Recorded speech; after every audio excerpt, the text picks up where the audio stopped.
71వ జాతీయ చలనచిత్ర పురస్కారాలను రాష్ట్రపతి ద్రౌపది ముర్ము అందజేశారు. జాతీయ ఉత్తమ చిత్రంగా 12th ఫెయిల్ ను ఎంపిక చేసింది. ఈ ఏడాది జవాన్ సినిమాకు గాను షారుఖ్ ఖాన్ ఉత్తమ నటుడిగా, మిస్సెస్ చటర్జీ వర్సెస్ నార్వే సినిమాకు రాణి ముఖర్జీ ఉత్తమ నటిగా జాతీయ పురస్కారాలను అందుకుంటున్నారు.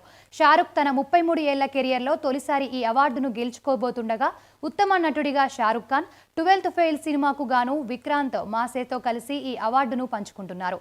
రాఖీ ఔర్ రాణికి ప్రేమ్ కహాని చిత్రానికి ఉత్తమ ప్రజాదరణ పొందిన చిత్రం పురస్కారం దక్కింది. ది కేరళ స్టోరీ దర్శకుడు సుదీప్తో సేన్ ఉత్తమ దర్శకుడిగా అవార్డు అందుకున్నారు.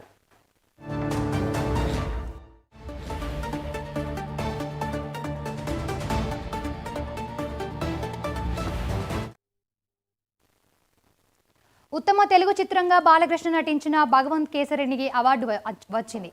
ఉత్తమ యాక్షన్లో హనుమాన్ సినిమా అవార్డు దక్కించుకోగా, ఉత్తమ గేయ రచయితగా బలగంలో ఊరు పల్లెటూరు పాటకు గాను కాసల శ్యామ్ అవార్డును సొంతం చేసుకున్నారు.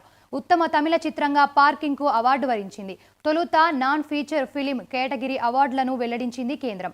తాజాగా వారికి ఢిల్లీలోని విజ్ఞాన్ భవన్లో అవార్డులను రాష్ట్రపతి ముర్ము చేతుల మీదుగా అందుకున్నారు.